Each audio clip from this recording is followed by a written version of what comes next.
السلام عليكم ورحمة الله وبركاته. إن الحمد لله نحمده ونستعينه ونستغفره ونعوذ بالله من شرور أنفسنا ومن سيئات أعمالنا. من يهده الله فلا مضل له ومن يضلله فلا هادي له. وأشهد أن لا إله إلا الله وحده لا شريك له وأشهد أن محمدا عبده ورسوله صلى الله تعالى عليه وعلى آله وصحبه وسلم تسليما كثيرا. يا أيها الذين آمنوا اتقوا الله حق تقاته ولا تموتن إلا وأنتم مسلمون. يا أيها الناس اتقوا ربكم الذي خلقكم من نفس واحدة وخلق منها زوجها وبث منهما رجالا كثيرا ونساء واتقوا الله الذي تساءلون به والأرحام إن الله كان عليكم رقيبا. يا أيها الذين آمنوا اتقوا الله وقولوا قولا سديدا يصلح لكم أعمالكم ويغفر لكم ذنوبكم ومن يطع الله ورسوله فقد فاز فوزا عظيما. أما بعد فإن خير الحديث كتاب الله وخير الهدي هدي محمد صلى الله عليه وسلم وشر الأمور محدثاتها وكل محدثة بدعة وكل بدعة ضلالة وكل ضلالة في النار. أعوذ بالله من الشيطان الرجيم. بسم الله الرحمن الرحيم. والفجر وليال عشر. মহান আল্লাহর সমস্ত প্রশংসা, যে আল্লাহ আমাদেরকে সৃষ্টি করেছেন এবং আমাদেরকে হিদায়াত দান করেছেন। দ্বীন-ই ইসলাম নবী মুহাম্মদ রাসূলুল্লাহ সাল্লাল্লাহু আলাইহি ওয়াসাল্লামের মাধ্যমে তার পূর্ণতা দান করেছেন এবং সেই পথে আমাদেরকে চলার শক্তি দান করেছেন। সেই আল্লাহরই যাবতীয় প্রশংসা, যিনি সারা বিশ্ব সৃষ্টি করেছেন, জামানা কাল সৃষ্টি করেছেন এবং তার মধ্য থেকে বিশেষ বিশেষ স্থানকে, বিশেষ বিশেষ সময়কে শ্রেষ্ঠত্ব দান করেছেন, ফজিলত দান করেছেন, সম্মানিত করেছেন, মর্যাদার স্থান, মর্যাদার কাল, মর্যাদার সময় বলে আখ্যায়িত করেছেন। দরুদ ও সালাম নাজিল হোক প্রিয় নবী, শেষ নবী মুহাম্মদুর রাসূলুল্লাহ সাল্লাল্লাহু আলাইহি ওয়াসাল্লামের উপর, যিনি সর্বশ্রেষ্ঠ ব্যক্তি, আল্লাহ রাব্বুল আলামিনের পবিত্র ঘর বাইতুল্লাহর হজ পালন করেছেন, মহান আল্লাহর ইবাদত বন্দেগী করেছেন। আল্লাহুম্মা সাল্লি আলাইহি আল্লাহুম্মা বারিক আলাইহি। আজকে 25শে জিলকাদ শেষ হয়ে গেল। এরপরে শুরু হবে আরবি বা ইসলামী বছরের দ্বাদশ মাস, শেষ মাস জিলহিজ্জা বা জিলহজ। এই মাস হজের মাস, এই জন্য এই মাসকে জিলহজ বা জিলহিজ্জা বলা হয়। এই মাস সম্মানিত মাস, বছরে যে 4টি মাস সম্মানিত মাস, আল আশহরুল হরম বা হারাম মাস বলা হয়েছে। প্রাচীন যুগ থেকে এই মাসগুলির বিশেষ বিধান লোকেরা পালন করত। এই জিলহিজ্জা মাসের প্রথম 10 দিন, 1 তারিখ থেকে শুরু করে 10 তারিখ পর্যন্ত বিশেষভাবে মর্যাদা পেয়েছে কোরআন এবং হাদিস দ্বারা। এই 10টি দিনের ফজিলত, মাহাত্ম্যের প্রমাণ রয়েছে। এই 10টি দিনে বহু ইবাদত বন্দেগী বা বহুমুখী ইবাদত বন্দেগী আল্লাহর বান্দারা করে থাকেন, যার ফলে আল্লাহ রাব্বুল আলামিন এই কয়েকটি দিনকে সম্মানিত করেছেন, শ্রেষ্ঠত্ব দান করেছেন, ফজিলত দান করেছেন। এবং ফজিলত মানুষের আমলের ভিত্তিতে হয়ে থাকে। আল্লাহ তাআলা মানুষকে এই দিনগুলিতে বিশেষ বিশেষ নেক আমলের আদেশ দান করেছেন। যে সৎ আমলগুলি, যে ভালো কাজগুলি মানুষ সম্পাদন করে আল্লাহ রাব্বুল আলামিনের আদেশে, প্রিয় নবী মুহাম্মদ রাসূলুল্লাহ সাল্লাল্লাহু আলাইহি ওয়াসাল্লামের আদেশে, যার ফলে এই দিনগুলির ফজিলত আল্লাহ রাব্বুল আলামিন রেখেছেন তার কিতাবে। রাসূলুল্লাহ সাল্লাল্লাহু আলাইহি ওয়াসাল্লাম এই দিনগুলির ফজিলত বর্ণনা করেছেন। এই জিলহজ মাসের প্রথম দশক অর্থাৎ প্রথম 10 দিন, এ সম্পর্কে একটি আয়াত রয়েছে কোরআনে কারীমে, সূরা আল ফজর, আম্মা পারার সূরা। সেই সূরার 2য় আয়াতে মহান আল্লাহ ইরশাদ করেছেন ওয়ালায়ালিন আশর। আরম্ভ হয়েছে এই সূরা আল ফজর দিয়ে। কয়েকটি বিষয়ে আল্লাহ রাব্বুল আলামিন শপথ করেছেন, কসম করেছেন। ওয়াল ফজরে ওয়ালায়ালিন আশর। যেসব বস্তু বা যেসব বিষয়ের গুরুত্ব থাকে, ফজিলত থাকে, মর্যাদা থাকে আল্লাহ রাব্বুল আলামিনের বিধানে, সেসবের কসম বহু জায়গায় কোরআনে কারীমে আল্লাহ রাব্বুল আলামিন করেছেন। তার মধ্যে প্রথম কসম এই সূরায় ওয়াল ফজর, ফজরের কসম। তাহলে ফজর, এই ফজরের সময়টি মোবারক সময়। এই ফজরের সময় হচ্ছে মানুষের ঘুম ভাঙার সময় এবং মানুষ ঘুম থেকে, যে ঘুমকে বলা হয়েছে মরণের ভাই, আর নওম আখুল মৌত, একে বলা হয়েছে আল মওতাতুস সুগরা, ক্ষুদ্র মরণ। কারণ এক প্রকারের মরণ, তারপরে মানুষ জাগতেও পারে, আর না জেগে চিরকালের জন্য ঘুমিয়েও যেতে পারে। যেমন মহান আল্লাহ কোরআনে কারীমে ইরশাদ করেছেন, আল্লাহু ইয়াতাওয়াফাল আনফুসা হিনা মাউতিহা, মহান আল্লাহ মৃত্যু দান করেন, মানুষের আত্মাগুলিকে গ্রহণ করে নেন, রূহ কবজ করে নেন। হিনা মাউতিহা, যখন তাদের মরণের মুহূর্ত চলে আসে, মরণের সময়কাল এসে গেছে তখন। ওয়াল্লাতী লাম তামুত ফি মানামিহা, আর যেসব মানুষের মওতের সময় আসেনি, এখনো সময় তার বাকি রয়েছে পৃথিবীতে, তাদের আত্মাগুলিকে গ্রহণ করেন। ফি মানামিহা, তাদের ঘুমের অবস্থায়, ঘুমের অবস্থায়ও আত্মাগুলি আল্লাহ রাব্বুল আলামিনের কাছে চলে যায়। আল্লাহ রাব্বুল আলামিন সেগুলিকে গ্রহণ করেন। এই গ্রহণের ধরন কি, পদ্ধতি কি, কিভাবে আল্লাহ রাব্বুল আলামিন গ্রহণ করেন, এসব কথা আল্লাহ ভালো জানেন। এ সম্পর্কে মানুষের জ্ঞান দ্বারা, বিজ্ঞান দ্বারা যতটুকু জানতে পারে যে ঘুম কি, ঘুমে কি হয়, ঘুমে স্বপ্ন কিভাবে দেখে, অনেক স্বপ্ন দেখা যায় যার বাস্তবায়ন হয়, ইত্যাদি ইত্যাদি একটি বিষয়। কিন্তু আল্লাহ রাব্বুল আলামিন মানুষের আত্মাগুলিকে গ্রহণ করেন ঘুমের অবস্থাতেও, তা স্পষ্ট এই আয়াত দ্বারা। ওয়াল্লাতী লাম তামুত ফি মানামিহা, ঘুম থেকে যখন জাগে তখন এই সময়কে ভালো কাজে লাগাতে হবে, আল্লাহ শুকরিয়া আদায় করতে হবে। আলহামদুলিল্লাহ, আল্লাহ আমাকে আবার আমার আত্মা গ্রহণ করার পরে ফিরিয়ে দিলেন। তাই আমাদেরকে নবী করিম সাল্লাল্লাহু আলাইহি ওয়াসাল্লাম দোয়া শিখিয়েছেন, আল্লাহর প্রশংসা এবং শুকরিয়া জ্ঞাপনের ঘুম ভাঙার পরে আলহামদুলিল্লাহিল্লাযী আহইয়ানা বাদা মা আমাতানা ওয়া ইলাইহিন নুশুর। সে আল্লাহরই শুকরিয়া, যাবতীয় প্রশংসা, যিনি আমাদেরকে জীবন দান করলেন, আহইয়ানা, আবার জীবন দান করলেন, বাদা মা আমাতানা, আমাদের মৃত্যু হয়ে যাওয়ার পরে।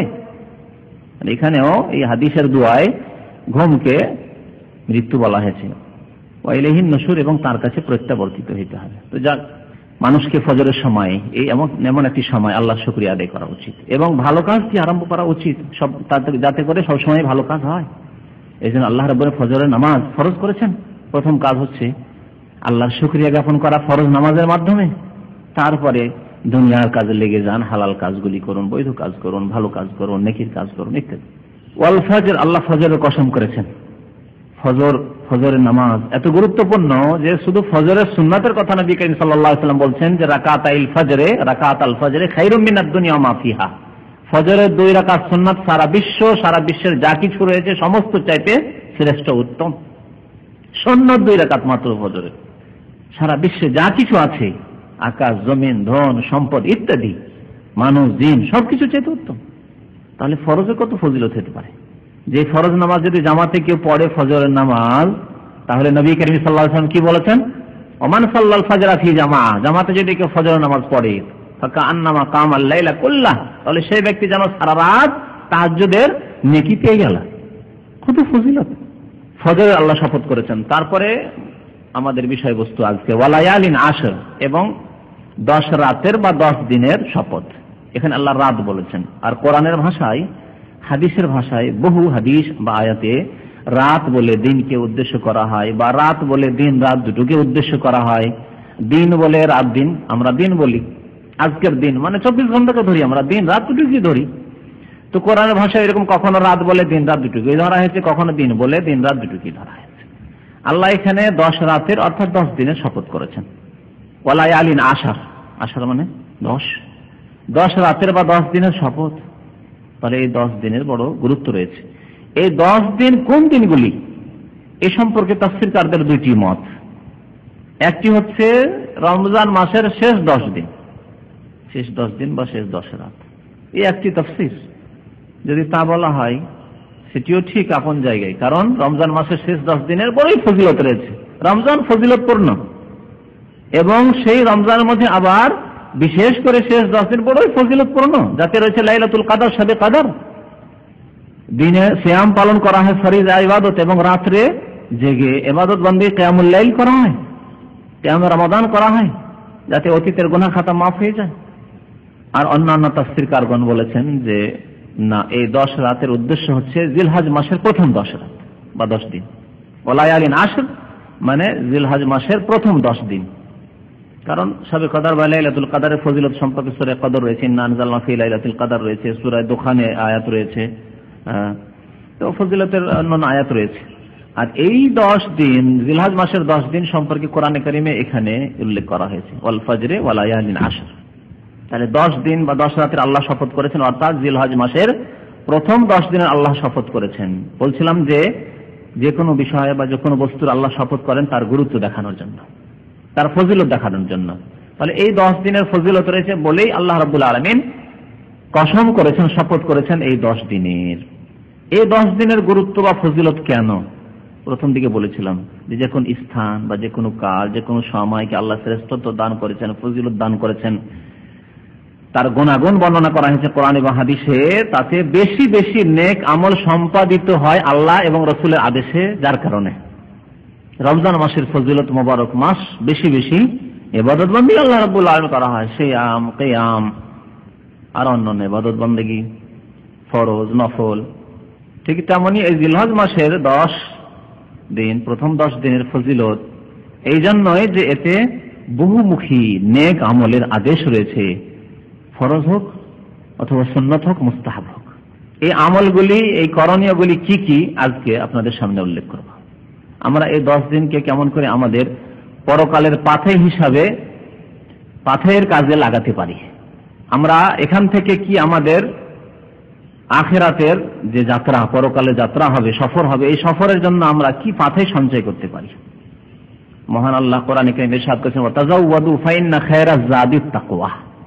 তোমরা পাথেয় সংগ্রহ করো।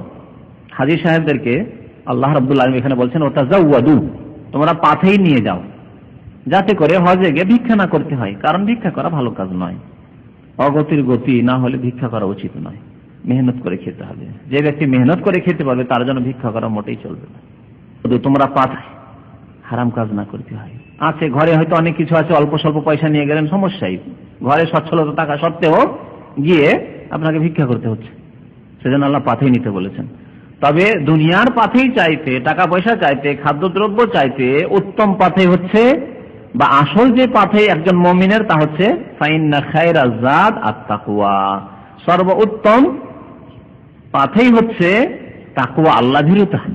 কারণ আল্লাহর ভয় থাকলে তুমি সব সময় হালাল কাজ করবে, বৈধ কাজ করবে, সব সময় নেকির কাজে নিজেকে নিয়োজিত রাখার চেষ্টা করবে। আল্লাহ ভীরুতা থাকলে তুমি প্রয়োজনের বেশি একটি পয়সাও কারো কাছ থেকে তুমি চেয়ে নেবে না, অগতির গতি না হলে তুমি হাত বাড়াতেই পারবে না, অন্যায় রাস্তায় যেতেই পারবে না, গুনার রাস্তায় যেতে পারবে না, একটি পয়সাও তুমি গ্রহণ করতে পারবে না অন্যায় পথে। ফাইন্না খায়রাজ যাদিত তাকওয়া। এমনকি কোনো পাপ, কোনো গুনাহই করতে পারবে না যদি তাকওয়ার পাথেয় তোমার কাছে থাকে। তাহলে আর কোন নেকির পথ তুমি ইচ্ছা করে ছেড়ে দেবে না যদি তোমার কাছে তাকওয়া থাকে, তাকওয়ার পাথেয় থাকে। ফাইন্না খায়রাজ যাদিত তাকওয়া। তো আল্লাহ রাব্বুল আলামিন এই 10 দিনের ফজিলতের জন্য, 10 দিনে বহু নেক আমল করা হয়, যার জন্য 10 দিনের শপথ করেছেন। এই 10 দিন সম্পর্কে নবী করিম সাল্লাল্লাহু আলাইহি ওয়াসাল্লামের বেশ কিছু হাদিস রয়েছে। তার মধ্যে একটি হাদিস ইমাম বুখারী রাহমাতুল্লাহ আলাইহি বর্ণনা করেছেন আব্দুল্লাহ বিন আব্বাস রাদিয়াল্লাহু তাআলা আনহুমা থেকে। বলছেন, আন্না নবী সাল্লাল্লাহু আলাইহি ওয়াসাল্লাম قال, নবী করিম সাল্লাল্লাহু আলাইহি ওয়াসাল্লাম ইরশাদ করেছেন, মা মিন আইয়ামিন আল আমালুস সালিহ ফিহা আহাব্বু ইলাল্লাহ। এমন কোন দিন নেই যেই দিনে সৎ আমল আল্লাহর নিকট বেশি প্রিয় হতে পারে মিন হাযিহিল আশর, এই 10 দিনের তুলনায়। মানে সারা বছর 360টি দিন, এই 360টি দিনের এমন কোন দিন নেই যেই দিনগুলিতে নেক আমল করে, সৎ কাজ করে এই 10 দিনের নেক আমলের উপরে আমল করা যেতে পারে। অর্থাৎ এই 10 দিনের তুলনায় আর কোনো দিন নেই নেকি অর্জন করার দিক দিয়ে, হাসিল করার দিক দিয়ে। 10 দিন, এই 10 দিন হচ্ছে সর্বশ্রেষ্ঠ দিন। তাই যদি হয় তাহলে এই 10 দিনকে একদিকে রাখুন, আর রমজান মাসের শেষ 10 দিনকে আর একদিকে রাখুন। রমজান মাসের শেষ 10 দিন বা শেষ 10 রাত সম্পর্কে আল্লাহ রাব্বুল আলামিন সূরা নাযিল করেছেন, একটি সূরার নাম সূরাতুল কদর, ইন্না আনজালনাহু ফি লাইলাতিল কদর। কিন্তু যেই নবী সাল্লাল্লাহু আলাইহি ওয়াসাল্লামের উপরে সূরাতুল কদর নাযিল হয়েছে, ইন্না আনজালনাহু ফি লাইলাতিন মুবারাকা, বরকতময় রাতের কথা নাযিল হয়েছে কোরআনে কারিমে, সেই নবী বলছেন আমাদেরকে যে মা মিন আইয়ামিন, এমন কোন দিন নেই আল আমালুস সালিহ ফিহা আহাব্বু ইলাল্লাহ, যেদিন সৎ আমল করা আল্লাহর নিকট অধিক প্রিয় হতে পারে মিন হাযিহিল আইয়ামিল আশর, এই 10 দিনের তুলনায়। আর এই বক্তব্য নবী করিম সাল্লাল্লাহু আলাইহি ওয়াসাল্লামের ছিল জিলহজ মাসের পূর্বখানে, এই 10 দিন বলে ইঙ্গিত এই জিলহজ মাসের প্রথম 10 দিনের দিকে ছিল। তাহলে নবী করিম সাল্লাল্লাহু আলাইহি ওয়াসাল্লাম তো আয়াতগুলো সামনে রেখেছেন অবশ্যই যখন এই হাদিস উল্লেখ করেন। তাহলে যেমন রমজান মাসের ফজিলত আপন জায়গায় রয়েছে, এরও ফজিলত রয়েছে। এখন দুটোর মধ্যে কোনটি বেশি ফজিলত, এই নিয়ে ওলামাদের দুটি মত রয়েছে, আর দুটি মতের মধ্যে সমন্বয় করা হয়েছে। কেউ কেউ বলছেন যে দুটি ফজিলত রয়েছে, রমজান মাসের শেষ 10 দিনের বড় ফজিলত রয়েছে, আর জিলহজ মাসের প্রথম 10 দিনের বড় ফজিলত রয়েছে। কিন্তু ওলামারা একদল রমজান মাসের শেষ দশককে বেশি ফজিলত দিয়েছেন, এটা বেশি ফজিলতের, কারণ এতে রয়েছে লাইলাতুল কাদর, এতে রয়েছে দিনে রোজা, দিনে সিয়াম পালন, রাত্রে লাইলাতুল কাদর। লাইলাতুল কাদর সম্পর্কে আল্লাহ বলেন খায়রুম মিন আলফি শাহর, একটি রাত পেয়ে গেলে লাইলাতুল কাদর 1000 মাস অপেক্ষা উত্তম। মুবারক রমজানুল মুবারক মাস শাহরু রমাদান আল্লাযী উনজিলা ফীহিল কোরআন, এতে আল্লাহ কোরআন নাযিল করেছেন। আর একদল ওলামারা বলছেন যে না, আল্লাহ শপথ করেছেন এই 10 দিনের বেশি ফজিলত। যারা এই 10 দিনের বেশি ফজিলত বলেছেন রমজানের তুলনা করতে গিয়ে দুটোই ফজিলতের, কিন্তু এই 10 দিনের বেশি ফজিলত, তারা বলেছেন এই 10 দিনে এমন কিছু ইবাদত যা রমজান মাসেও নেই, আর রমজান মাসে যা ইবাদত বন্দেগী আছে তা এতে আছে। এই 10 দিনের মধ্যে ইবাদত রয়েছে ফরিজা হজ, হজের ফরিজা। এই হজ রমজান মাস হজের মাসে নাই, এই হজ আদায় হবে এই জিলহজ মাসের এই 10 দিনের মধ্যেই। 8 তারিখ থেকে ইহরাম বাঁধবেন, মেনায় অবস্থান শুরু করবেন, 9 তারিখে আরাফার দিন, খুব বড় দিন, বড়ই ফজিলতের দিন।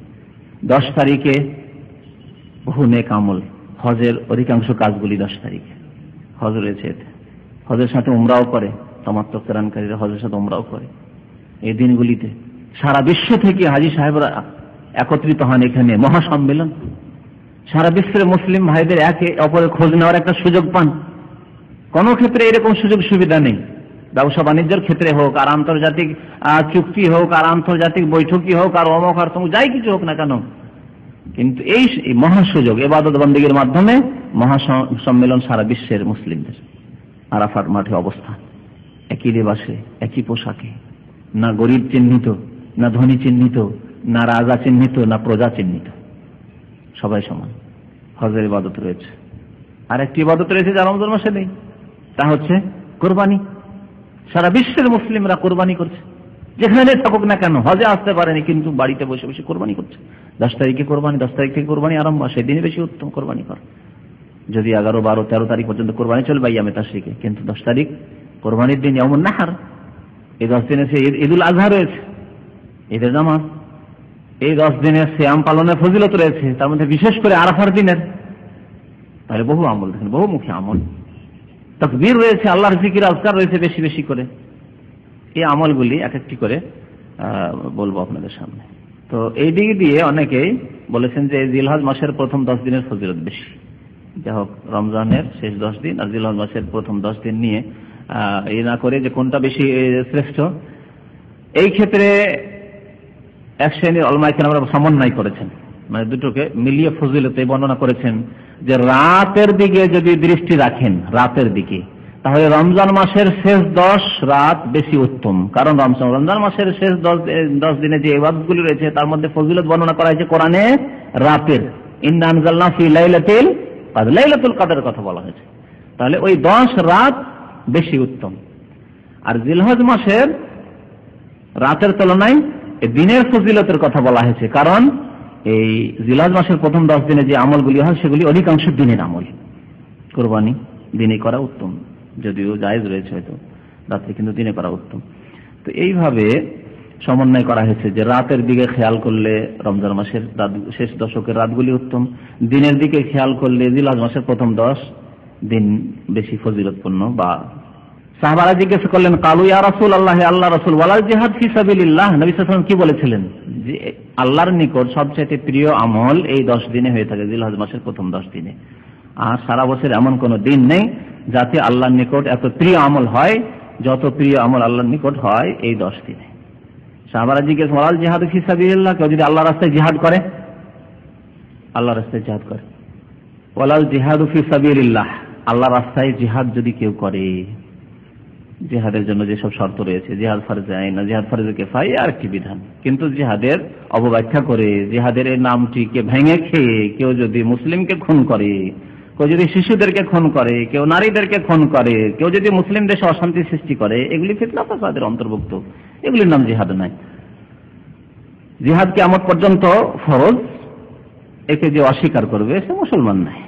কিন্তু জিহাদ শর্ত সাপেক্ষ এবং জিহাদ ক্ষেত্র বিশেষে, কোন ক্ষেত্রে জিহাদ, কার বিরুদ্ধে জিহাদ, এগুলি বিষয় একটি আলাদা বিষয়। তো কিন্তু জিহাদ হচ্ছে একটি সর্বশ্রেষ্ঠ আমল। নবী করিম সাল্লাল্লাহু আলাইহি ওয়াসাল্লাম বলেছেন যিরওয়াতু সানামিহিল জিহাদ, ইসলামের চূড়া হচ্ছে জিহাদ।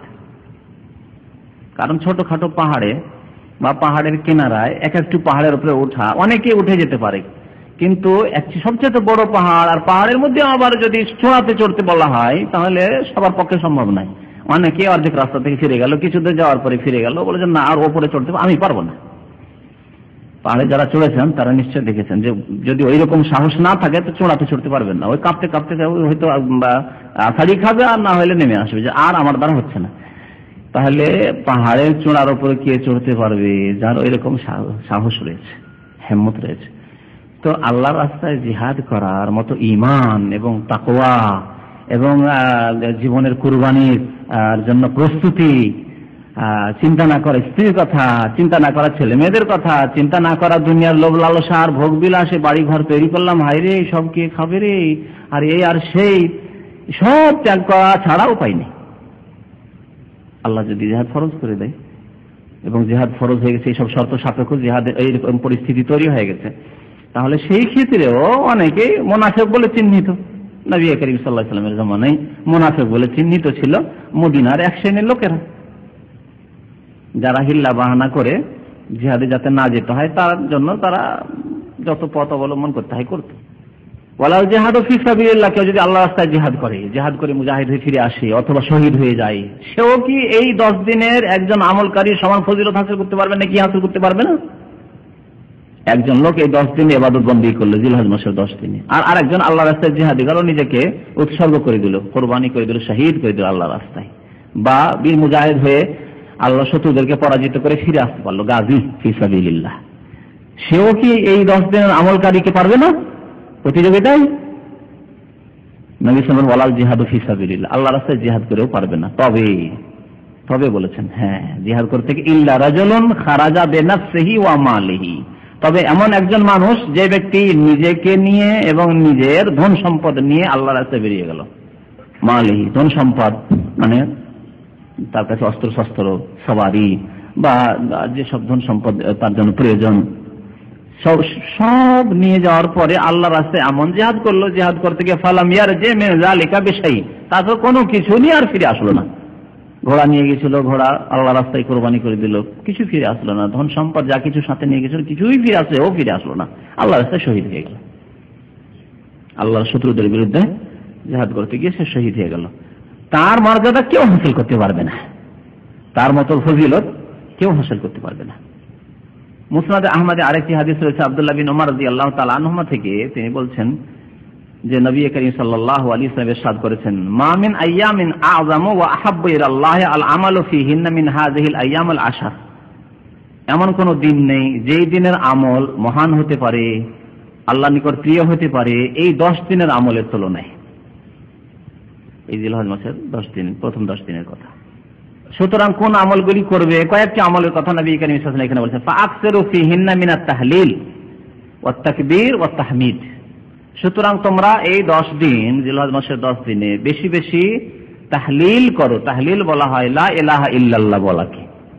তাহলিল মানে কালেমা লা ইলাহা ইল্লাল্লাহর জিকির করা, লা ইলাহা ইল্লাল্লাহ, উঠতে বসতে চলতে ফিরতে শুয়ে দাঁড়িয়ে, কিয়ামান ওয়া কুউদান ওয়া আলা জুনুবিন, যেমন আল্লাহ কোরআনে বলেছেন যে জ্ঞানী কারা, ইন্না ফি খালকিস সামাওয়াতি ওয়াল আরদি ওয়া ইখতিলাফিল লাইলি ওয়ান নাহার লা আয়াতিল লিউলিল আলবাব, আকাশ এবং জমিনের সৃষ্টিতে এবং রাত এবং দিনের আবর্তন বিবর্তনে লা আয়াত, এতে বহু নিদর্শন রয়েছে। তাহলে সারা বিশ্বে আকাশ এবং জমিনে রাত দিনের যে পরিবর্তন আসছে, মৌসুমের পরিবর্তন আসছে, এগুলিতে লা আয়াত বহু নিদর্শন রয়েছে। নিদর্শন আল্লাহকে চেনার উপায় রয়েছে। হঠাৎ করে মেঘলা আকাশ, হঠাৎ করে মেঘ নেই তো নেই, রৌদ্র, হঠাৎ করে শীত, হঠাৎ করে গরম, ইত্যাদি ইত্যাদি। দুনিয়ার আবর্তন বিবর্তন, এতে রয়েছে আয়াত, বহু নিদর্শন রয়েছে। আল্লাহকে চেনার উপায় রয়েছে। কার জন্য? কি আল্লাহকে চিনতে পারবে? উলিল আলবাব, যারা জ্ঞানী, যারা জ্ঞান চক্ষু দিয়ে দেখে, নিজের জ্ঞানকে ভালো কাজে লাগায়। আর তারা কারা? তাদের গুণ সম্পর্কে মহান আল্লাহ ইরশাদ করেছেন, আল্লাযীনা ইয়াযকুরুনাল্লাহা কিয়ামান ওয়া কুউদান ওয়া আলা জুনুবিহিম, যারা আল্লাহকে স্মরণ করে, আল্লাহর জিকির আজকার করে। কিয়ামান, দাঁড়িয়ে হইলেও, রাস্তায় চলছেন তবু আল্লাহর জিকির, আল্লাহকে স্মরণ করছেন আপনি। দাঁড়িয়ে দাঁড়িয়ে কাজ করছেন তবু আল্লাহকে স্মরণ। ওয়া কুউদান, বসে আছেন কোথাও তবু আল্লাহকে স্মরণ। ওয়া আলা জুনুবিহিম, শুয়ে আছেন তবু আল্লাহকে স্মরণ, আল্লাহর জিকির আজকার। ওয়াতাফাক্কারুনা ফি খালকিস সামাওয়াতি ওয়াল আরদ, এবং আকাশ এবং জমিন আল্লাহ কেন সৃষ্টি করেছেন, এতে কি রহস্য রয়েছে তা নিয়ে তারা গবেষণা করে, ফিকির করে। ইয়াতাফাক্কারুন, আর গবেষণা করার পরে কোনখানে গিয়ে পৌঁছায়? বলে রব্বানা মা খালাকতা হাযা বাতিলা, হে আমাদের পালনকর্তা, প্রতিপালক, তুমি উদ্দেশ্যবিহীন এই বিশাল আকাশ, বিশাল জমিন আর সারা পৃথিবীতে যা কিছু রয়েছে উদ্দেশ্যবিহীন সৃষ্টি করনি। বাতিল মানে কোন উদ্দেশ্য নেই, এমনিতে সৃষ্টি হয়ে গেছে, বা প্রাকৃতিক। কিছু সায়েন্স জানলো, পড়াশোনা করলো, তাহলে সবকিছু প্রাকৃতিক, প্রাকৃতিক দুর্যোগ, প্রাকৃতিক ব্যাপার, প্রাকৃতিক সবকিছু, ন্যাচারাল না, এরা মূর্খ। এদেরকে আল্লাহ উলিল আলবাব বলেন, এদেরকে মূর্খ বলেছেন যারা বলে প্রাকৃতিক। জ্ঞানী কারা? যারা রব্বানা মা খালাকতা হাযা বাতিলা, আল্লাহ উদ্দেশ্যবিহীন সৃষ্টি করেনি, বহু উদ্দেশ্য তোমার রয়েছে। তার মানে সৃষ্টিকর্তা আল্লাহকে মানলা, স্রষ্টা রয়েছেন, স্রষ্টার ইবাদত বন্দেগী করতে হবে, স্রষ্টার দাসত্ব করতে হবে, এতে রয়েছে সফল কামিতা, এতে সাকসেসফুল হবে মানুষ। রব্বানা মা খালাকতা হাযা বাতিলা, আল্লাহকে চিনতে পারলো, তাহলে সারা পৃথিবী নিয়ে গবেষণা করে যে ব্যক্তি আল্লাহকে চিনলো, আল্লাহর জিকির আজকার করলো, তারাই হচ্ছে জ্ঞানী, তারাই হচ্ছে জ্ঞানী। নবী করিম সাল্লাল্লাহু আলাইহি ওয়াসাল্লাম বলছেন, ফাকসিরু ফিহিন্না, এই 10 দিনে তোমরা বেশি বেশি করে কি করো? লা ইলাহা ইল্লাল্লাহর জিকির করো, ওয়া তাকবীর, এবং বেশি বেশি তাকবীর পাঠ করো, আল্লাহু আকবার পাঠ করো, ওয়া তাহমিদ, বেশি বেশি আলহামদুলিল্লাহ পাঠ করো। কিন্তু এই যে জিকির আজকার, প্রথম কথা সম্পূর্ণ বাক্য দিয়ে হতে হবে। জিকির আজকার অসম্পূর্ণ বাক্যের ইসলামে নেই। অসম্পূর্ণ বাক্যের জিকির যেমন বিদাতি জিকির আমাদের দেশে, আল্লাহর জিকির, ইল্লাল্লাহর জিকির। ইল্লাল্লাহ অসম্পূর্ণ বাক্য। ইল্লা মানে কিন্তু, এক্সেপ্ট, আর আল্লাহ আল্লাহ। ইল্লাল্লাহ কিন্তু আল্লাহ, কিন্তু আল্লাহ, কিন্তু আল্লাহ, সম্পূর্ণ না অসম্পূর্ণ? অসম্পূর্ণ। তাহলে ইল্লাল্লাহর জিকির নেই, অসম্পূর্ণ বাক্য। আল্লাহু আল্লাহ, আল্লাহ আল্লাহ আল্লাহ, এ সম্পূর্ণ না অসম্পূর্ণ? অসম্পূর্ণ। সুতরাং এই জিকির ইসলামে নেই। আর এর চাইতে শর্ট এক শ্রেণী বিদাতীদের আরো হু হু হু হু জিকির, হু হু, তিনি তিনি, তিনি তিনি, তিনি তিনি, হু মানে তিনি, হওয়া, হওয়া থেকে হু শর্ট আরো। তাহলে এগুলি হচ্ছে বিদাতি জিকির। এসব জিকির ইসলামে নেই, কোথাও নেই। সব যারা এসব জিকির করে, এসব জিকিরে বিশ্বাসী, তারা বিদআতপন্থী, ইসলামের কোন স্থান নেই। এই জন্য দেখেন জিকিরে কি শিখাচ্ছেন নবী সাল্লাল্লাহু আলাইহি ওয়াসাল্লাম, ফাআকসিরু ফিহা মিনাত তাহলিল, তোমরা লা ইলাহা ইল্লাল্লাহ বলো। মুহাম্মদ রাসূলুল্লাহ জিকির না, আবার আরেক শ্রেণীর বিদআতীরা আবার মুহাম্মদ রাসূলুল্লাহর জিকির। আর মুহাম্মদ রাসূলুল্লাহ কেন? জিকির মানে স্মরণ, স্মরণ করে জিকির আজকার, ইবাদত। আর ইবাদত কার জন্য? আল্লাহর জন্য। তাহলে মুহাম্মদ রাসূলুল্লাহ কি করে জিকির হতে পারে? কখনো না। লা ইলাহা ইল্লাল্লাহ মুহাম্মাদুর রাসূলুল্লাহ, লা ইলাহা ইল্লাল্লাহ মুহাম্মাদুর রাসূলুল্লাহ, এই জিকির এক শ্রেণীর বিদআতীরা করে। মোটেই না, মুহাম্মদ রাসূলুল্লাহ জিকির নেই, বুঝতে শিখুন। তাহলিল, তাহলিল মানে লা ইলাহা ইল্লাল্লাহ পড়া, লা ইলাহা ইল্লাল্লাহ জিকির করা। তাহলে অসম্পূর্ণ বাক্য দিয়ে জিকির, অসম্পূর্ণ কথা দিয়ে জিকির নাই, সেটা বাক্য নাই। সম্পূর্ণ হবে তাহলে বাক্য হবে। আর জিকির মুহাম্মদ রাসূলুল্লাহ নেই। আর জিকির কেমন নেই? আনুষ্ঠানিকতা জিকির নেই। অনুষ্ঠান করে জিকির, মানে মজলিস, এরকম তাফসীরুল কোরআন মজলিস হচ্ছে বাংলাদেশে, ওয়াজ মাহফিল হচ্ছে, আর বক্তা সাহেব এসে বক্তব্য করছেন, আর মাঝে মাঝে একটু যখন রেস্টের দরকার তখন বলছে একটু মহব্বতের সাথে জোরে সোরে জিকির করুন, লা ইলাহা ইল্লাল্লাহ, লা ইলাহা ইল্লাল্লাহ, আর শ্রোতারা জিকির শুরু করে দিল। এই আনুষ্ঠানিকতা ইসলামে নেই জিকিরের, কোন জিকিরে। এমনকি তালবিয়া পড়ার ক্ষেত্রে, হজে যাবেন তো অনেক ভাইরা, উমরায় যান অনেক ভাইরাই, বিশেষ করে যারা এখানে আছেন, এই যে উমরায় আর হজে গিয়ে এক শ্রেণীর মুসলমান, আর অধিকাংশই একজন তালবিয়া পড়ছে লাব্বাইক আল্লাহুম্মা লাব্বাইক, আর তার পিছনে সবেরা মুক্তাদি, লাব্বাইক আল্লাহুম্মা লাব্বাইক, আর পিছনে পিছনে ওরা লাব্বাইক আল্লাহুম্মা লাব্বাইক। এক আওয়াজে সম্মিলিত জিকির, এই সম্মিলিত তালবিয়া, সম্মিলিত জিকির যেমন বিদআত, অর্থাৎ একজন আপনাদের ওস্তাদ জিকির পড়াচ্ছেন আর আপনারা জিকির করছেন, সম্মিলিত জিকির বিদআত, সম্মিলিত আলহামদুলিল্লাহ পড়া বিদআত, সম্মিলিত আল্লাহু আকবার পড়া বিদআত, এইরকমই সম্মিলিত তালবিয়া লব্বাইক আল্লাহুম্মা লব্বাইক করা বিদআত, সম্মিলিত দুরুদ, আমার দেশের ওয়াজ মাহফিলের দুরুদ, খাস দুরুদ, আল্লাহুম্মা সাল্লি আলা সাইয়্যিদিনা মাওলানা মুহাম্মদ ওয়া আলা আলি সাইয়্যিদিনা মাওলানা মুহাম্মদ। এই যে বক্তাদের জিকির, এই জিকির স্টার্ট করিয়ে দিল, আর করিয়ে দেওয়ার পরে আমরা আরো দেখেছি ওয়ালা আলে, আরে বক্তা এমন জাহেল বক্তা যে সেন্টেন্সটাও সম্পূর্ণ করেন না। ওয়ালা আলে মানে বংশের, কার বংশের না, ওয়ালা আলে বলে চুপ হয়ে গেছে, এদিকে চা খাচ্ছে অথবা পানি খাচ্ছে, দুধ খাচ্ছে, আর শ্রোতারা জিকির করে যাচ্ছে। হাজার জিকির বিদাতি জিকির, এসব জিকির নেই। জিকির আছে সম্পূর্ণ কালিমা এবং আনুষ্ঠানিকতা নেই ইসলামে। আমাদেরকে শুনিয়েছে আব্দুল্লাহ বিন মাসউদ রাদিয়াল্লাহু তাআলা যখন কুফা গিয়েছেন, কুফা গিয়ে দেখেন আনুষ্ঠানিকতার সাথে কিছু লোকেরা জিকির করছে, মসজিদে বসে গেছে হালকা বেঁধে গোলাকার হয়ে, আর তারপরে তাদের একজন মুরিদ বলছেন যে 100 বার সুবহানাল্লাহ পড়ো, 100 বার আলহামদুলিল্লাহ পড়ো, 100 বার আল্লাহু আকবার পড়ো, 100 বার লা ইলাহা ইল্লাল্লাহ পড়ো। আব্দুল্লাহ বিন মাসউদের কাছে আবু মুসা আশারী খবর নিয়ে আসলেন, বড় হাদিস রয়েছে তবরানী। তারপরে আব্দুল্লাহ মাসউদ কে সে আবু মুসা আশারী অবাক হয়ে গেছেন, এই কি দেখলাম দৃশ্য, না মদিনায় দেখলাম, না মক্কায় দেখলাম, না কোথাও দেখলাম। আল্লাহু আকবার, সাহাবায়ে কেরামের 1,24,000 সাহাবায়ে কেরাম কেউ জানলেন না এই আনুষ্ঠানিকতা জিকিরের কোত্থেকে পেল এই কুফাবাসী। বিদাতের এলাকা, প্রথম বিদাত যে শুরু হয়েছে এই কুফা, এই বাসরা, এগুলো থেকে বিদাত শুরু হয়। তো এই কুফা থেকে প্রথম যখন দেখে আবু মুসা দৌড় দিয়ে আব্দুল্লাহ মাসউদের কাছে, যেহেতু আবু মুসা আশারী চাইতে শ্রেষ্ঠ এবং জ্ঞানী পণ্ডিত আলেম মানুষ সাহাবায়ে কেরামদের মধ্যে আব্দুল্লাহ মাসউদকে বলছেন যে আল্লাহ আশ্চর্য জিনিস দেখলাম, কি চলেন যদি আপনার কাছে সময় থেকে একটু দেখেন কি, তারপর বুঝতে পারবেন এরকম ব্যাপার। মসজিদে গেলেন, মুখটা ঢেকে একটু এইভাবে গেলেন, তারপরে গিয়ে আব্দুল্লাহ মাসউদ বললেন যে দেখো, যে আমাকে চেনে তো চেনে, আর যে না চেনে সে জেনে নাও যে আনা ইবনু মাসউদ খাদেম রাসূলুল্লাহ সাল্লাল্লাহু আলাইহি ওয়াসাল্লাম, আমি মাসউদের ছেলে আব্দুল্লাহ রাসূলুল্লাহ সাল্লাল্লাহু আলাইহি ওয়াসাল্লামের খাদেম বলছি। তোমরা কি কাজ করো? তোমরা কি সাহাবায়ে কেরামের চাইতে বেশি হেদায়েত প্রাপ্ত হয়ে গেছো, বেশি সৎ হয়ে গেছো, পরিষ্কার হয়ে গেছো, আর না তোমরা বিদআতের দরজা উন্মুক্ত করছো, খুলছো? তারা বললো যে আমাদের উদ্দেশ্য তো ভালো, ওয়াল্লাহি মা নুরিদু ইল্লাল খায়র, আমাদের উদ্দেশ্য তো ভালো। আজকালকার বিদআতিরা এই কথাই বলে, মিলাদ মাহফিল করে বলে আমাদের নিয়ত তো ভালো, আমরা তো নবীর উপর দুরূদ পাঠ করব, সম্মিলিত দুরূদ পড়াই, আল্লাহুম্মা সাল্লি আলা সাইয়্যিদিনা, লোকজনের দুরূদ পড়ে না, আমরা এটাকে দুরূদ পড়াচ্ছি, ভালোই তো কাজ করছি। এসব যুক্তি। জিকির করাচ্ছে মজলিসে লা ইলাহা ইল্লাল্লাহ, লা ইলাহা সম্মিলিত জিকির করাচ্ছে, বলছে আমরা তো ভালোই উদ্দেশ্য করছি, লোকজন একটু জিকির আজকার করুক, বাড়িতে গিয়ে করবে না, একা একা করবে না, তাই করাচ্ছি। এই বিদাতি যুক্তি পেশ করেছিল আজকে থেকে 1300 বছর আগে আব্দুল্লাহ বিন মাসউদের সামনে ওই কুফার প্রথম বিদাতি দলেরা। সাথে সাথে সতর্ক করে দিলেন যে দুটোর মধ্যে একটা, হয় তোমরা আবু বকর ওমর চাইতো, সাহাবায়ে কেরাম চাইতো বেশি শ্রেষ্ঠ হয়েছো, পরেশগার হয়েছো বেশি, আর না হলে তোমরা গুমরাহির দরজা প্রথম দল খুলছো, সাবধান হয়ে যাও। ও কামিন মুরিদিন লিল খায়রি লা ইউদরিকুহু। আরো বলেছেন একটি কথা আব্দুল্লাহ মাসউদ, যে অনেকে সৎ উদ্দেশ্য করে কিন্তু সৎ পর্যন্ত পৌঁছিতে পারে না।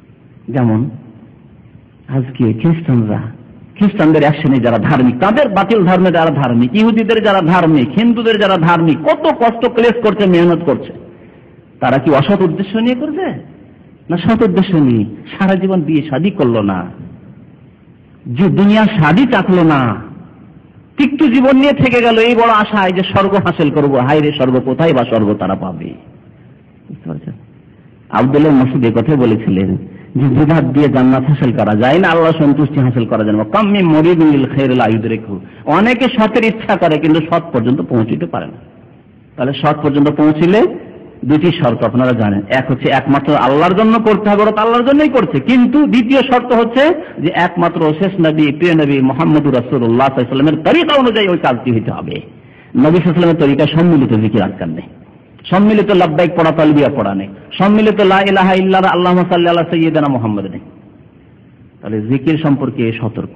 তারপরে জিকির আর দুরুদে কত রকমের, দুরুদে তোনাজ্জিনা, দুরুদে মাহি, আর আমাদের দেশের কিতাবের ওয়াজিফার কিতাবে শেষ নেই, সবগুলি হচ্ছে ভ্রান্ত, কোনটি কোরআন এবং হাদিসে নেই।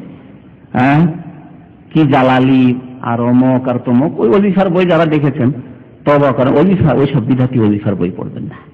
ওয়াজিফার বই ইসলামে কিছু নেই। ওয়াজিফা মানে যদি দোয়া হয় তাহলে সুন্নতি দোয়া, নবী করিম সাল্লাল্লাহু আলাইহি ওয়াসাল্লামের হাদিসে যে দোয়াগুলি রয়েছে সেই দোয়াগুলি রেফারেন্স সহ রয়েছে, উদ্ধৃতি দেওয়া আছে যে অমুক হাদিসের দোয়া, তাহলে এগুলি করবেন। আর না হলে নিজের ভাষায় বাংলা ভাষায় দোয়া করুন। আপনি একজন বাংলা ভাষী, বাংলা ভাষায় দোয়া করুন। আপনি নিজে বুঝে সুঝে দোয়া করুন, আল্লাহর কাছে আমি কি চাইছি, কি বলছি। তো নবী সাল্লাল্লাহু আলাইহি ওয়াসাল্লাম তিনটি কাজ এখানে করতে বলেছেন। বেশি বেশি জিকিরের ক্ষেত্রে লা ইলাহা ইল্লাল্লাহ পড়তে বলেছেন এই 10 দিনে, আল্লাহু আকবার পড়তে বলেছেন, আলহামদুলিল্লাহ পড়তে বলেছেন। এগুলি হচ্ছে নফল ইবাদত, মুস্তাহাব ইবাদত। এই 10 দিনের, জিলহজ মাসের প্রথম 10 দিনের ইবাদত।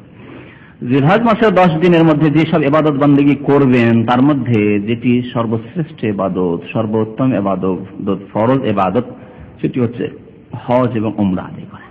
হজ সম্পর্কে গত সপ্তাহে বিস্তারিত আলোচনা হয়েছে। আল্লাহ হজ ফরজ করেছেন যারা আল্লাহর ঘর পর্যন্ত পৌঁছার শক্তি রাখে। হজ হচ্ছে ইসলামের পঞ্চম রুকন। হজ ছাড়া ইসলাম অসম্পূর্ণ থেকে যাবে। বরং কঠোর শাস্তি রয়েছে যাদের হজের শক্তি রয়েছে অথচ হজ করলো না, আর তারপরে এই সুযোগ হারিয়ে গেল, এই সুযোগ হাতছাড়া হয়ে গেল। দেশে চলে যাওয়ার কারণেই হোক, অসুস্থ হয়ে যাওয়ার কারণে হোক, দারিদ্রতার কারণে, এই বছর পয়সা ছিল আগামী বছর আর পয়সা থাকলো না এই কারণেই হোক, আর মরে যাওয়ার কারণেই হোক, যে কোনো কারণে হোক না কেন, অথচ এই বছরই হজ ফরজ হয়ে গেছে, আর করলেন না, বিলম্ব করলেন, গুনাহগার হয়ে মারা যেতে হবে। বরং আল্লাহ জানে মুক্তি হবে কিনা। কারণ সাহাবায়ে কেরামদের বড় শক্ত বাণী রয়েছে। উমর ফারুক রাদিয়াল্লাহু তাআলা আনহু, আলী রাদিয়াল্লাহু তাআলা আনহু, নবী করিম সাল্লাল্লাহু আলাইহি ওয়াসাল্লাম এই ক্ষেত্রে তাড়াহুড়া করতে বলেছেন।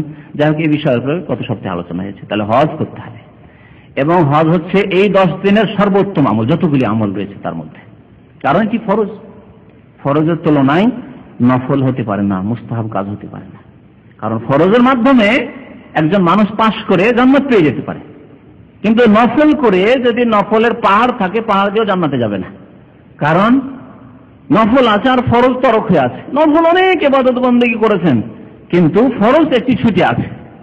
তাহলে এই ফরজ ছাড়ার যে গোনা, ফরজ ত্যাগের যে গোনা যখন গোনার পাল্লাতে দেওয়া হবে, তখন নফলগুলি সবগুলিকে হালকা করে চেপে নিয়ে বসে যাবে আপনার এই ফরজের তরক করা। মুক্তি পাওয়া মুশকিল হয়ে যাবে।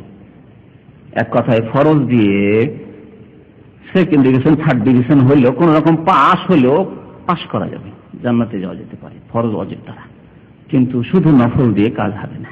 এক শ্রেণীর লোকেরা যখন ইবাদত বন্দী করে, খুব বেশি করে আর নফলই করে, আর ফরজও তরক করতে থাকে। যেমন রমজান মাসে বহু লোক মাশাআল্লাহ তারাবি পড়লেন, কিয়ামুল লাইল করলেন, আর কত যে খতম করলেন, সারা বছরের জন্য খতম হয়ে গেছে, কোরআন খতম শেষ, রমজান মাসে কোরআন খতম করা শেষ হয়ে গেছে। আর সারা বছর না কোরআন স্পর্শ করবেন, না কোরআনের তরজমা তাফসীর স্পর্শ করবেন, আর না ফজরের নামাজই পড়তে যাচ্ছে। তাহলে মুক্তি পাওয়া যাবে না। ফরজ তরক করে ফজরের নামাজ ছেড়ে দিয়ে ওই রমজান মাসের নফল ইবাদত দিয়ে মুক্তি পাওয়া যাবে না। হজ এবং উমরা সারা বছর হতে পারে, কিন্তু হজে গেলে হজের সাথে সাথে হজে তামাত্তু, হজে কেরান গত সপ্তাহে বলেছি, করলে ওর সাথে সাথে উমরাও হয়ে গেল। তাহলে হজ, উমরা, আর বিশেষ করে জীবনের প্রথম যদি হয় তাহলে উমরাও ফরজ আপনার উপর, হজের সাথে সাথে উমরাও ফরজ। এগুলি হচ্ছে উত্তম আমল এই দিনগুলির। নবী করিম সাল্লাল্লাহু আলাইহি ওয়াসাল্লামের এর ফজিলতের বহু হাদিস রয়েছে, যা গত সপ্তাহে শোনানো হয়েছে। তাহলে হজের বিষয়টি আর বেশি করে বলছি না। দ্বিতীয় কাজ হচ্ছে এই দিনগুলিতে রোজা রাখা, সিয়াম পালন করা, সুন্নাত। মুসনাদ আহমদ, আবু দাউদ, এই হাদিসগুলিতে রয়েছে নবী করিম সাল্লাল্লাহু আলাইহি ওয়াসাল্লাম রোজা রাখতেন এই দিনগুলির। কানা ইয়াসুমু তিসআ জিলহিজ্জা, জিলহজ মাসের এই 9 দিন নবী করিম সাল্লাল্লাহু আলাইহি ওয়াসাল্লাম রোজা রাখতেন।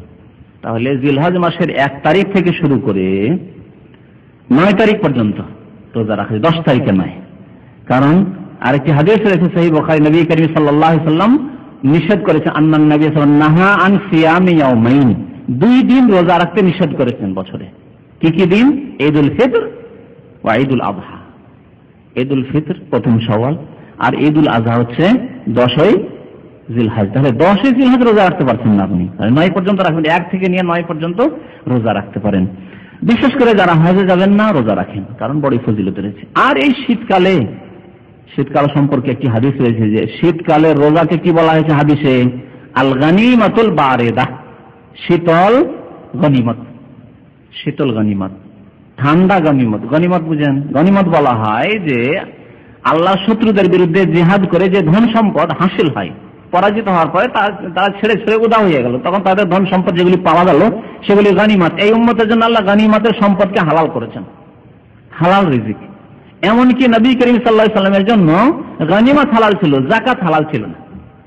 যাকাত হারাম করা হয়েছিল নবী সাল্লাল্লাহু আলাইহি ওয়াসাল্লামের উপর, নবী সাল্লাল্লাহু আলাইহি ওয়াসাল্লামের বংশধর আলে বাইতের উপর। কিন্তু গনিমত হালাল করা হয়েছিল। তাহলে গনিমতের ধন সম্পদ হচ্ছে মান-ইজ্জতের ধন সম্পদ, উত্তম ধন সম্পদ, উত্তম রিজিক। তো গনিমত সাধারণত এমনিতে লড়াই না করলে হাসিল হয় না। আর শীতল গনিমত হচ্ছে কি, যে লড়াই নয়, মেহনত নয়, পরিশ্রম নয়, বিনা পরিশ্রমে বিনা মেহনতে হাসিল হয়ে যায়, ওকে বলা হয় গনিমতে বারেদা। যেমন এককালে শীতল যুদ্ধের কথা শুনেছেন, রাশিয়া আর আমেরিকার শীতল যুদ্ধ, মানে মনের টেনশন, কে কাকে পারে। দুটি হচ্ছে পরাশক্তি না, আর দুই পরাশক্তি কে কাকে পারে পরাস্ত করতে, কিন্তু যুদ্ধের মাধ্যমে না, কলা কৌশলে, শয়তানি করে, দুষ্টানি করে। এ হচ্ছে আজকাল বিশ্বের রাজনীতি। আজকাল এই গণতন্ত্রের রাজনীতি এই শিখানো হয়েছে যে যতই শতলোক হোক, যারা বিরোধী দল তারা যতই শতলোক হোক, হয়তো আমাদের চাইতে শতলোক, তারপরে না, তাদেরকে টেনে হেসড়ে হোক, আর তাদের বিরুদ্ধে প্রতারণা ছলনা করে হোক, আর যত রকমের বদমাইশি করে হোক, তাদেরকে টেনে ফেলতেই হবে এই 5 বছরের মধ্যে। আর 5 বছর মধ্যে না পড়লে আচ্ছা আসুক, 5 বছর তো পুরা হোক, তখন দেখছি। মিথ্যা যত বলতে হয় বলতে হবে রাজনীতি করার ক্ষেত্রে, ঠিক না? এই হচ্ছে গণতান্ত্রিক রাজনীতি। অস্বীকার করতে পারবেন যে কেউ সত্য বলে গণতন্ত্রের রাজনীতি করেছে? তার বিরোধী সম্পর্কে যদি সৎ হয়তো বলবে যে ভাই আমি তো ইলেকশনে দাঁড়িয়েছি, কিন্তু আমার চেয়ে তো ওই লোকটি সৎ যে আমার বিরুদ্ধে দাঁড়িয়েছে, আমার প্রতিদ্বন্দ্বী, সুতরাং তাকে ভোট দিয়ে, বলবে কেউ? আল্লাহ। ফিরে আসি আসল বিষয়ের দিকে। কি বলছিলাম, যে এই দিনগুলি রোজা, তাই না? এই দিনগুলিতে রোজা রাখা হচ্ছে শীতল গনিমত, মানে লড়াই না করি, মেহনত না করে, কথা মেহনত না করে গনিমত, মানে নেকি হাসিল হচ্ছে। অথচ গ্রীষ্মকালের মতো মেহনত নয় রোজাতে। বৈশাখ মাসে, জ্যৈষ্ঠ মাসে, আষাঢ় মাসে, শ্রাবণ মাসে, আশ্বিন পর্যন্ত যদি আপনাকে রোজা রাখতে হয়, কত কষ্টের রোজা, যারা দেখেছেন বুঝতে পারছেন যে কেমন রোজা। রোজার মতো রোজা সেই খরার দিনে রোজা রেখেছেন, বিনা কাজ করাতে অবস্থা খারাপ রোজা রাখতে। আর এই দিনে রোজা রেখে যদি সেহরি না ওখান টেরই পাওয়া যায় না যে রোজা করলাম আর বা রোজায় আছি, কত আরামে রোজা। নবী সাল্লাল্লাহু আলাইহি ওয়াসাল্লাম বলছেন আল গানিমাতুল বারিদা আসিয়ামু ফিশ-শিতা, শীতের দিনে রোজা রাখা হচ্ছে শীতল গনিমত, নেকি হাসিল হচ্ছে, অথচ আপনি টের পাচ্ছেন না, কষ্ট পাচ্ছেন না, খিদা পিপাসা। তো এই সুযোগ রয়েছে এই 9 জিলহজ মাসের 9 তারিখের রোজা, উপরন্ত তার সাথে সাথে আরামের রোজা। আল্লাহ যেন আমাদের সবাইকে সুযোগ দান করেন। বিশেষ করে পুরো 9 দিন 1 থেকে 9 পর্যন্ত রোজা রাখা তো ভালো, কিন্তু বিশেষ করে কোন তারিখের রোজা? 9 তারিখের রোজা, আরাফার দিনের রোজা। এই ক্ষেত্রে মনে রাখবেন, একটি প্রশ্ন খুব বেশি আসে আমাদের ভাইদের পক্ষ থেকে, যে 9 তারিখে রোজা রাখবো না আরাফার দিনে রোজা রাখবো? 9 তারিখে রোজা না আরাফার দিনে রোজা? নবী কারীম সাল্লাল্লাহু আলাইহি ওয়াসাল্লাম বলছেন যে সিয়াম ইয়াউমে আরাফা। নবী সাল্লাল্লাহু আলাইহি ওয়াসাল্লাম কি বলছেন? যে সিয়াম ইয়াউমে আরাফা, আরাফার দিনের রোজা। সিয়াম ইয়াউমে আরাফা এই শব্দটি এসেছে, আরাফার দিনের সিয়াম। আর আরাফার দিন কখন হয়? 9 জিলহজ। সৌদি আরবের 9 জিলহজ, বাংলাদেশের 9 জিলহজ নাই, না হইতে পারে, 8ও হইতে পারে, 7ও হয়ে যেতে পারে। যেমন এবার তো 2 দিনের পার্থক্য হয়ে গেল। যেই দিন হাজী সাহেবগণ আরাফায় অবস্থান করেন সেই দিনের নাম হচ্ছে ইয়াউমে আরাফা, আরাফার দিন।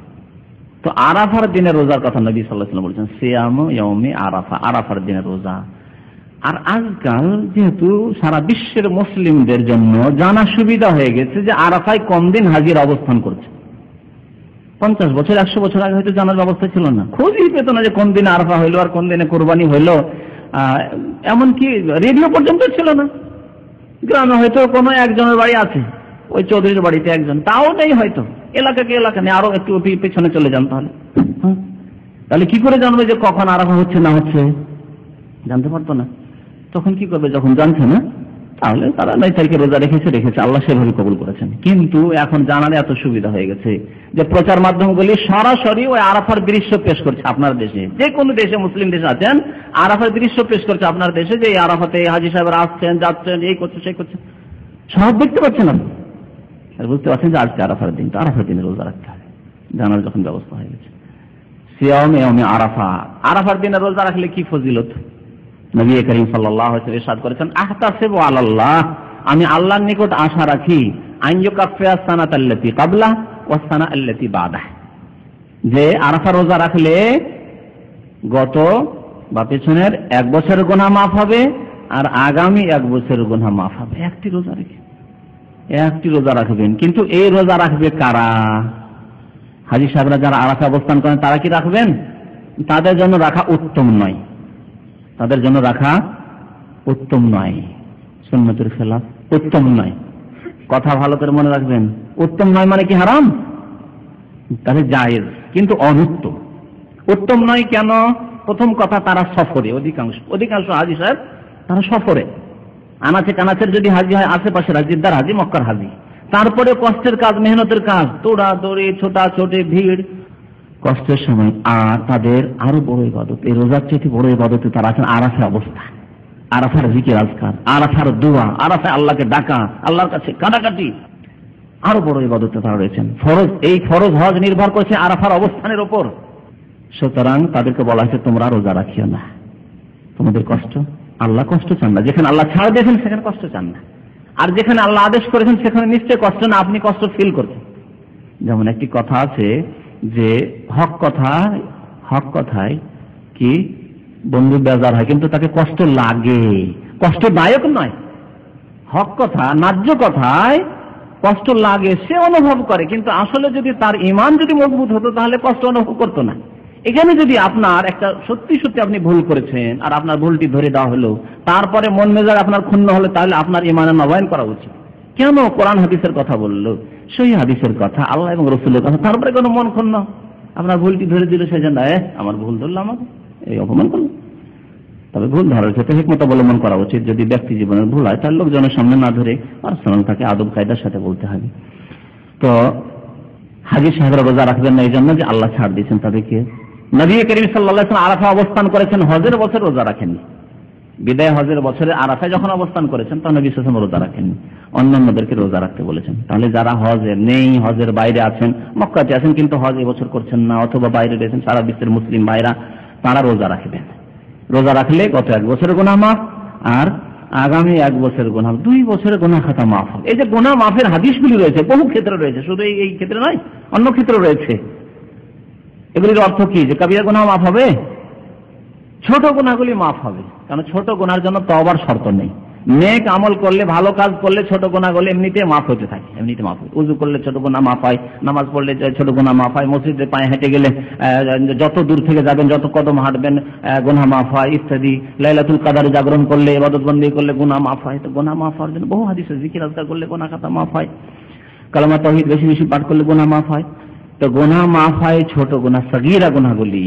বড় গুনাহ যদি হয় তাহলে এই ক্ষেত্রে ওলামারা বলছেন যে তওবা শর্ত, তবে নেক আমলের মাধ্যমে বড় গুনাহ মাফেরও আশা রয়েছে। একটি লোক হয়তো ভালো বেশি বেশি নফল নেক আমল করছে না, আর আল্লাহর কাছে তওবা করছে, তার এই তওবায় অত আন্তরিকতা নাও থাকতে পারে, সেজন্য আল্লাহ মাফ নাও করতে পারে। আল্লাহ তো অন্তর দেখেন। ইন্নাল্লাহ লা ইয়ানজুরু ইলা সুওয়ারিকুম ওয়ালা ইলা আজসাদিকুম। নবী সাল্লাল্লাহু আলাইহি ওয়াসাল্লাম বলেন আল্লাহ তোমাদের আকার আকৃতি দেখেন না, কে সুন্দর, কে লম্বা, কে বেঁটে, কে সাদা, এইসব দেখেন না। ওয়ালা ইলা আজসাদিকুম, তোমাদের বডিও দেখেন না। আল্লাহর কাছে এসব কোনো মূল্য রাখে না।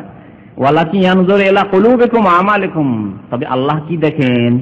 তোমাদের অন্তর দেখেন, যে কোন অন্তর নিয়ে আপনি সত্যি ভালো অন্তর নিয়ে, অন্তরের সততার সাথে, নিষ্ঠার সাথে আল্লাহ সন্তুষ্টি, পরকালে মুক্তি আপনাকে ব্যতিব্যস্ত করে ফেলেছে, সেই জন্য তওবা করছেন। আল্লাহ যদি মরে যায় অবস্থায়, তাহলে আমি তো জাহান্নামে চলে যাব, কবর আযাব আমি নিমজ্জিত হব, আল্লাহ তুমি উদ্ধার করো, এই উদ্দেশ্যে, জান্নাত হাসিলের উদ্দেশ্যে না লোকজনের চাপে। লোকজন তওবা করাচ্ছে, গ্রামের সালিস তওবা করাচ্ছে, মারধর করে জুতা মেরে তওবা, ওই তওবা তো তওবা হলো না। অন্তর থেকে তওবা করতে, কলুব তোমাদের অন্তর দেখতে চান, আর ও আমালে তোমাদের আমল দেখতে চান আল্লাহ। কারণ অন্তরে যদি থাকে তাহলে তার বহিঃপ্রকাশ ঘটবে আমলের মাধ্যমে। ওয়ালাকিন ইয়ানজুরু ইলা কুলুবিকুম ওয়া আমালিকুম। তাহলে অন্তর আমাদেরকে সৎ দেখাতে হবে আল্লাহকে। অন্তর আমরা মানুষকে দেখালে হবে না। অন্তরের কথা আমরা মানুষকে দেখাবার জন্য নিজের কথা মুখে বলতে হয়, কিন্তু আল্লাহকে বলতে হবে না। হ্যাঁ, অন্তরের সততা যতটা আছে আল্লাহ সবকিছু জানেন। ওহু আলিমুন বিযাতিস সুদূর। তার সাথে তার বহিঃপ্রকাশ ঘটবে আমলের মাধ্যমে, কথার মাধ্যমে, চলাফেরার মাধ্যমে, আচরণের মাধ্যমে, ব্যবহার চরিত্রের মাধ্যমে, ইবাদত বন্দেগীর মাধ্যমে। কলবে আমল দেখতে চান আল্লাহ রাব্বুল আলামিন। তো নেক আমলের মাধ্যমে ছোট গুনাহগুলি মাফ হয়, বড় গুনাহ মাফ হওয়ার আশা রয়েছে, কিন্তু তওবা শর্ত রয়েছে। আশা রয়েছে কিন্তু তওবা শর্ত রয়েছে। আল্লাহ বলেছেন ইন্নাল হাসানাত ইউযহিবুনাস সাইয়্যাত, নেকি করলে গুনাহ ঝরতে থাকে, গুনাহ সাফ হতে থাকে। তো নবী করিম সাল্লাল্লাহু আলাইহি সাল্লাম আরাফার রোজার বড় ফজিলত বলেছেন। রোজা সম্পর্কে, নফল রোজার বড় আরো ফজিলত রয়েছে। যে ব্যক্তি একটি রোজা রাখবে আল্লাহর উদ্দেশ্যে, তাকে আল্লাহ রাব্বুল আলামিন জাহান্নাম থেকে 70 বছরের দূরত্বে রাখবেন। নফল রোজার ক্ষেত্রে নবী করিম সাল্লাল্লাহু আলাইহি ওয়াসাল্লাম বলেছেন যারা বেশি বেশি নফল রোজা রাখে তাদেরকে আল্লাহ স্পেশাল, ফরজ তো রাখতেই হবে, ফরজ ছাড়া তার কোনো উপায় নেই, কিন্তু নফল রোজা যারা বেশি বেশি রাখে তাদেরকে আল্লাহ রাব্বুল স্পেশাল জান্নাতের একটি গেট দিয়ে জান্নাতে প্রবিষ্ট করবেন, দাখিল করবেন। সেই গেটের নাম হচ্ছে রায়্যান। তাহলে রোজার ফজিলত রয়েছে এই দিনগুলি, তার বিশেষ করে আরাফার দিনে। আর এই রোজা রাখবেন যারা হাজী সাহেব নন, হজে যাবেন না এই বছরে। তৃতীয় কাজ তাকবীর, এবং এই দিনগুলিতে বেশি বেশি জিকির আজকার। জিকির আজকারের জন্য নবী সাল্লাল্লাহু আলাইহি ওয়াসাল্লাম থেকে সুন্নতি যতগুলি জিকির রয়েছে সবগুলি করতে পারেন। লা ইলাহা ইল্লাল্লাহ এর আগে বলা হয়েছে, আলহামদুলিল্লাহ, আল্লাহু আকবার, এই তিনটি তো ওই হাদিসটিতে আসছে। এছাড়া সুবহানাল্লাহ তাসবিহ, লা হাওলা ওয়ালা কুওয়াতা ইল্লা বিল্লাহ, কালিমায়ে তাওহীদ, লা ইলাহা ইল্লাল্লাহু ওয়াহদাহু লা শারীকা লাহু লাহুল মুলকু ওয়া লাহুল হামদু ওয়া হুয়া আলা কুল্লি শাইইন কাদির। নবী আকরাম সাল্লাল্লাহু আলাইহি ওয়াসাল্লামের হাদিস রয়েছে যে আফদালুদ দুআ দুআ ইয়াউমি আরাফা, সর্বোত্তম দোয়া হচ্ছে আরাফার দিনের দোয়া। সবচেয়ে উত্তম দোয়া হচ্ছে আরাফার দিনের দোয়া। সুতরাং আরাফার দিনকে খেলাধুলায় লাগালে হবে না, গল্প গুজবে লাগালে হবে না, আর শুধু ওই পাহাড় খুঁজে বেড়াবেন আর এদিক সেদিক ঘুরে বেড়াবেন আর খাওয়া দাওয়ার চিন্তায় শুধু থাকবেন যে কোথায় খাওয়া পাবো আর না পাবো না। আগে থেকে কিছু ফল ফ্রুট নিয়ে নেন, সকাল সকাল নিয়ে নেন, যাতে করে আর সারাদিন চিন্তা, মাগরিব পর্যন্ত চিন্তাই না করতে হয়। মুজদালিফা এসে আবার চিন্তা করবেন, বা রাস্তায় চিন্তা করবেন যে কোথাও খাবার পাওয়া যায় কিনা, আর সারাদিন যাতে করে চিন্তা না করতে হয়। আর জোহরের পরে, জোহর আসর পড়ার পরে শুধু খাওয়ার চিন্তাতে 2-4 ঘন্টা লাগিয়ে দেবেন। কি জিকির আজকার করবেন, কি দোয়া করবেন? আফদালুদ দোয়া, সর্বোত্তম দোয়া, সবচেয়ে শ্রেষ্ঠ দোয়া হচ্ছে আরাফার দিনের দোয়া। এই সুযোগ থেকে অসংখ্য মুসলিম যাদের অন্তর কত কাঁপছে আসার জন্য আসতে পারেন, আর আপনাকে সুযোগ দিয়েছেন, আপনি গল্প করে আরাফার দিনটি কাটিয়ে দিলেন। ওয়া আফদালু মা কুলতু আনা ওয়ান নাবিয়্যুনা মিন ক্বাবলি, আর সর্বোত্তম দোয়া যেই দোয়া আমি বলছি এবং আমার পূর্বে যত নবী রাসূলগণ এসেছেন তারা বলেছেন, সে সর্বোত্তম দোয়া কি? কালিমায়ে তাওহীদ আমাদের দেশে বলে, যেটা মানে লোকেরা জানে, লা ইলাহা ইল্লাল্লাহ ওয়াহদাহু লা শারীকা লাহু লাহুল মুলকু ওয়া লাহুল হামদু ইউহয়ী ওয়া ইউমীতু ওয়া হুয়া আলা কুল্লি শাইইন কাদির, এই জিকির। এছাড়া ইউনূস আলাইহিস সালামের দোয়া, লা ইলাহা ইল্লা আনতা সুবহানাকা ইন্নী কুনতু মিনাজ জালিমিন। কোরআনের দোয়া, দোয়াগুলি জিকির।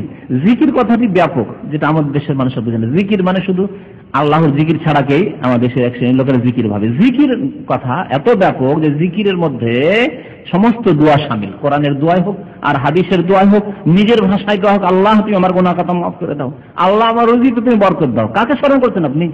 জিকির মানে তো স্মরণ করা। আল্লাহ আমার ছেলে মেয়েদেরকে সৎ করে দাও, ছেলে মেয়েদেরকে সুন্দর করে লালন পালন তৌফিক দাও, তাদেরকে নামাজি করার তৌফিক দাও। ইব্রাহিম আলাইহিস সালাম দোয়া করছেন, রব্বি জাআলনি মুকিমাস সালাতি ওয়া মিন যুররিয়াতি, আল্লাহ আমাকে নামাজ কায়েমকারী বানিয়ে দাও, আমার সন্তান সন্ততিকে নামাজ কায়েমকারী বানিয়ে দাও। আপনি দোয়া করবেন, এটি জিকির নয়? কোরআনের জিকির। অথচ আপনি নিজের জন্য নামাজ কামনা করছেন, আপনার ছেলে মেয়েদের জন্য নামাজ, পরিবারের জন্য নামাজ কামনা করছেন। জিকির। তাহলে জিকির দোয়াকেও শামিল। আর জিকির, যেসব জিকিরের কালেমাত রয়েছে হাদিসে, সেগুলি তো শামিল। আর এমনকি জিকির, দিনের কথা শোনা এবং শোনানো, তাকেও জিকির বলা হয়েছে। এই যে দিনের কথা শোনানো হচ্ছে, একে বলা হচ্ছে মাজলিসে জিকির। কারণ এখানে কাকে স্মরণ করানো হচ্ছে? আল্লাহকে স্মরণ করানো হচ্ছে। আপনাকে কার সাথে জড়িত করানো হচ্ছে? কাকে ভয় করবেন, কার জন্য ভালো আমল করবেন, হ্যাঁ, কার জন্য, কার ভয়ে আপনি খারাপ কাজ থেকে বেঁচে থাকবেন, গুনাহ থেকে বেঁচে থাকবেন, সবগুলি তো আল্লাহর কথা। এবং কার তরিকায় চললে আল্লাহর জিকির হবে, আল্লাহকে স্মরণ করা হবে, এগুলি তো কথা হচ্ছে। সুতরাং দিনের মাহফিল, দিনের আলোচনা, তাফসীর হোক, হাদিস হোক, ফিকহ হোক, যে কোনো মাসলা মাসাইলের আলোচনা হোক, এটি হচ্ছে মাজলিসে জিকির। আরবরা এই পরিভাষা, টার্মটি বুঝে। আরবরাকে যদি মাজলিসে জিকির মানে ওই বিদাতি হালকার জিকির তারা বুঝে না। কোরআন সুন্নাহ মোতাবেক দিনের যে কোনো আলোচনা হচ্ছে সেগুলি মাজলিসে জিকির। কিন্তু আমার দেশের মানুষেরা জিকির মানেই বুঝে যে কোন পীরকে ধরেছে, তো কোন পীরের মুরিদ, আর কোন পীরের খলিফাও জিকির করাচ্ছে, আর কার ওজিফা পড়ছে, এগুলির নাম জিকির। জিকির আদবের উপরে কি ক্যাসেট আছে, শুনবেন। জিকির সম্পর্কে আর বেশি বলছি না। তাহলে জিকির সম্পর্কে যত দোয়া রয়েছে কোরআনে, সেগুলি জিকির। যত দোয়া হাদিসে রয়েছে, জিকির। এছাড়াও আপনি নিজের ভাষায় আল্লাহ, এক আল্লাহকে ডাকছেন, জিকির। বেশি বেশি আল্লাহকে জিকির করা, আল্লাহ স্মরণ করা। সূরা হজে আল্লাহ রাব্বুল আলামিন বলেছেন এই 10 দিনের কথা, ওয়াযকুরু ইসমাল্লাহি ফি আইয়ামিন মালুমাত। তারা আল্লাহর নামকে স্মরণ করবে ফি আইয়ামিন মালুমাত, সুবিদিত কয়েকটি দিনে, সর্বজন বিদিত বা জানাশোনা মালুমাত কয়েক দিনে তারা আল্লাহকে স্মরণ করবে, আল্লাহর নাম স্মরণ করবে। আইয়ামিন মালুমাত এখানে বলা হয়েছে। আইয়ামিন মালুমাতের তাফসীরে তাফসীরকারগণ বলছেন যে এই দিনগুলি হচ্ছে এই জিলহজ মাসের প্রথম 10 দিন, 1 থেকে নিয়ে 10 পর্যন্ত। আর সূরা বাকারায় রয়েছে ওয়াজকুরুল্লাহ ফি আইয়ামিম মাদুদাত। মাদুদাত মানে গণনাকৃত কয়েকটি দিন, তোমরা আল্লাহকে স্মরণ করো গণনাকৃত কয়েকটি দিনে। এর তাফসীর বলা হয়েছে মাদুদাত আর মালুমাত। এখানেও জিকির, এখানেও জিকিরের কথা, দুটি তাফসীর ভালো করে শুনুন। মাদুদাত যেখানে বলা হয়েছে গণনাকৃত কয়েকটি দিন, এর তাফসীরকার বলছেন এ হচ্ছে আইয়ামে তাশরিকের দিনগুলি, অর্থাৎ 11, 12, 13 জিলহজ। জিলহজ মাসের 11, 12, 13 এগুলো হচ্ছে আইয়ামে মাদুদাত। এতে হাজী সাহেবরা কোথায় জিকির করবেন? 11, 12, 13 মেনায় জিকির আজকার করবেন, মেনা জিকির আজকার করবেন। আর হাজী সাহেবদের ছাড়াও জিকির আজকার রয়েছে অন্যদের, যে ঈদের যে তাকবীর রয়েছে এই তাকবীরের মাধ্যমে জিকির। এই জিকিরের কথা, এইসব জিকিরের কথা আল্লাহ রাব্বুল আলামিন বলেছেন। আরো বলেছেন ওয়ালা তুকাব্বিরুল্লাহ আলা মা হাদাকুম, আল্লাহ তোমাদেরকে যে সঠিক পথ প্রদর্শন করেছেন সেজন্য আল্লাহর মহত্ব বর্ণনা করবে, ঘোষণা করবে, তাকবীর পাঠ করবে। এই জন্য এই দিনগুলিতে তাকবীর পাঠ করা হয়। ঈদ উপলক্ষে তাকবীর, আল্লাহু আকবার, আল্লাহু আকবার, লা ইলাহা ইল্লাল্লাহ, আল্লাহু আকবার, আল্লাহু আকবার, ওয়ালিল্লাহিল হামদ। এইসব জিকির সম্পর্কেও মনে রাখবেন যে সম্মিলিত জিকির নাই। এক শ্রেণীর ইমাম সাহেবরা, খতিবরা, একটু মুরব্বী ধরনের লোকেরা মাইকে নিয়ে চার জিকির করাচ্ছে, পড়ুন আল্লাহু আকবার, আল্লাহু আকবার, আল্লাহু আকবার জিকির করাচ্ছে, আর লোকেরাও পিছনে পিছনে ঈদগাহে জিকির করছে। এইসব জিকির সুন্নতে নেই, একা একা জিকির করতে হয়, একা একা, এবং অন্তর্ধাবিত হতে হবে আল্লাহ রাব্বুল আলামিনের দিকে। এই যে তকলিদি জিকির, তকলিদ মানে অনুকরণ, অন্ধ অনুকরণ, যে মাইকে পড়াচ্ছে যে তার পিছনে পিছনে পড়ছেন, এতে কি হচ্ছে যত সুন্দর সুর হবে, কণ্ঠ হবে, ওই দিকে মন যাবে। যত জোরে সবাই চিৎকার করছে আপনি ওই জোরে ওদের সাথে তাল দিচ্ছেন, ঠিক কিনা? আর আল্লাহর দিকে মন যাওয়ার চাইতে কণ্ঠের দিকে মন, সুরের দিকে মন, আপনার যে মুরব্বী যে পড়াচ্ছে তার পড়ার দিকে মন। সুতরাং এগুলিকে নবী করিম সাল্লাল্লাহু আলাইহি ওয়াসাল্লাম বা সাহাবায়ে কেরামরা তারা করেননি আর জানেননি। এই দিনগুলিতে তওবা করা উচিত, তওবা সবসময় করা উচিত, কিন্তু ভালো সময়গুলিতে তওবা কবুল হওয়ার আশা বেশি। রমজান মাস মোবারক সময়, তওবা করবেন, আল্লাহ যেন তৌফিক দান করেন আমাদেরকে তওবা করার। আর তওবা সম্পর্কে জেনে রাখবেন তওবা করা ফরজ, প্রত্যেকের জন্য ফরজ, কারণ প্রত্যেকে আমরা গুনাহগার, কারো কম কারো বেশি, কিন্তু গুনাহ তো হচ্ছে। জানাশোনা গুনাহ না হলে অজান্তে গুনাহ হচ্ছে বহু। সৎ লোকদের যদি অজান্তে গুনাহ হয় তাহলে অসৎ লোকদের কত যে গুনাহ হচ্ছে চলাফেরার মাধ্যমে। তারপরে যেই ব্যক্তি জানে যে না আমার দ্বারা এই কাবিরা গুনাহ হয়েছে, তার জন্য তখনই ফরজে আইন। এক হচ্ছে সাধারণ নরমাল অবস্থায় আপনার চোখে পড়ে না যে আপনি বড় কাবিরা গুনাহ করেছেন, তাহলে এটা হচ্ছে সাধারণভাবে আপনার ফরজে কিফায়ার মধ্যে রয়েছে। কিন্তু যখন দেখছেন যে না আমার দ্বারা একটা কাবিরা গুনাহ হয়ে গেছে, গীবত করেছি, পরনিন্দা করেছি, চুগলখড়ি করেছি, অথবা কারো বেমানি করেছি, আত্মসাৎ করেছি, ইত্যাদি, হারাম খেয়েছি, সুদ খেয়েছি, ঘুষ খেয়েছি, কত রকমের কি করেছি, তো তাহলে যখনই কেউ কাবিরা গুনাহ করবে তওবা করা তার জন্য ফরজে আইন, তওবা করা ফরজে আইন, ফরজ। তওবা করতে হবে এবং তওবার জন্য গুনাহগুলি ত্যাগ করতে হবে। তওবা মানে কোনো মন্ত্র পড়া নয়, তওবা মানে গুনাহ ত্যাগ করতে হবে, অনুতপ্ত লজ্জিত হইতে হবে গুনাহের উপর যে আমি একজন মুসলিম, আমার দ্বারা এরকম অন্যায় কাজ হয়েছে, আর আগামীর জন্য প্রতিজ্ঞা করতে হবে, আর মানুষের হক হলে তা পৌঁছে দিতে হবে, তার কাছ থেকে মাফ নিতে হবে। চারটি শর্ত সাথে তওবা করতে হবে, তাহলে আল্লাহ তওবা কবুল করবেন, তাহলে তওবা কবুল করবেন আল্লাহ রাব্বুল আলামিন। আর গতানুগতিক তওবা পড়া, পীর সাহেবের কাছে মুরিদদের গিয়ে তওবা পড়া, আস্তাগফিরুল্লাহ রাব্বি মিন কুল্লি যামবি ওয়া আতুবু, আমাদের দেশে এই তো পড়া পড়ে যে পড়িয়ে দিল, পড়ে নিল, না এগুলি তওবা না, এগুলি গতানুগতিক তওবা। তওবা করতে হাকিকি তওবা, সত্যি সত্যি তওবা করতে হবে, বেশি বেশি নেক আমল করতে হবে, বেশি বেশি নফল ইবাদত বন্দি করতে হবে, নফল ইবাদত, বেশি বেশি নফল নামাজ পড়া, নফল নামাজ সারা বছর না পড়তে পারছেন ফজিলতের দিনগুলিতে নামাজ পড়েন, এই ফজিলতের দিন রয়েছে একটু চাস্তের নামাজ, সালাতুদ দোহা পড়েন, সুন্নত নামাজগুলি সুন্দর করে পড়েন, পারলে রাত্রে উঠে একটু নামাজ পড়েন। তাছাড়া দান খায়রাত করা, সবসময় দান খায়রাত প্রয়োজন করতেই হবে, যাকাত তো দিতে হবে, কিন্তু গরিব দুঃখী সবসময় সারা বছর রয়েছে তাদের দান খায়রাত করতে হবে, কিন্তু বেশি বেশি সৎ আমল করতে হবে। কখন বা এই নেকিগুলি সাদকা কখন করতে হবে? যখন দেখা যাচ্ছে যে ভালো সময়, মোবারক সময়, সুতরাং নেকি বেশি হবে ওই সময়গুলিতে, তাহলে বেশি বেশি নেক আমলের মাধ্যমে নেকি বাড়াতে হবে। তাকবীর পাঠের ক্ষেত্রে ওলামারা দুই ভাগে ভাগ করেছেন। এক রকমের তাকবীর হচ্ছে অনির্দিষ্ট তাকবীর, তাকবীরে মুতলাক, সব সময় তাকবীর পাঠ করতে হবে।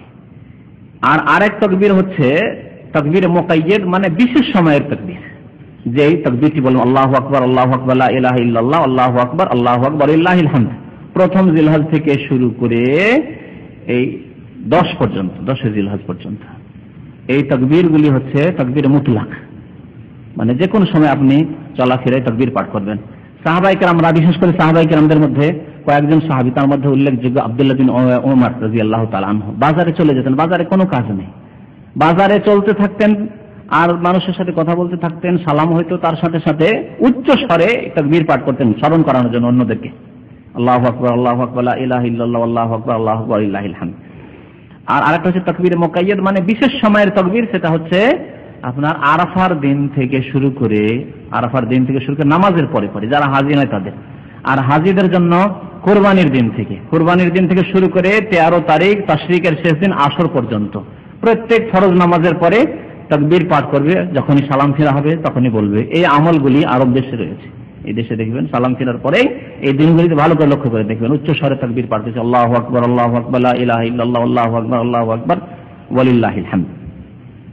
আর একটি কাজ রয়েছে যা এখানে উল্লেখ করা জরুরি, তা হচ্ছে যে যারা কুরবানি করতে ইচ্ছুক, হাজী সাহেবরা নন, যারা হজে যাবেন তাদের ক্ষেত্রে ছাড় রয়েছে, কিন্তু হজে নয়, আপনি বাড়িতে আছেন বা আপনার এখানে যেখানে অস্থায়ী বাসা রয়েছে সেখানে আছেন, আর আপনি কুরবানি করতে ইচ্ছুক, কুরবানি আপনার এখানে হচ্ছে অথবা দেশে হচ্ছে, কিন্তু আপনি কুরবানি করছেন আপনার নামে বা আপনার পরিবারের নামে আপনি কুরবানি করছেন, তাহলে যে ব্যক্তি কুরবানি করতে ইচ্ছুক সেই ব্যক্তি প্রথম জিলহজের চাঁদ যখন থেকে উঠে যাবে তখন থেকে শুরু করে ঈদের নামাজ না পড়া পর্যন্ত কি করবে না, শরীরে চুল কাটবে না, নখ কাটবে না, না মুন্ডন না ছোট করা, এগুলি করবে না।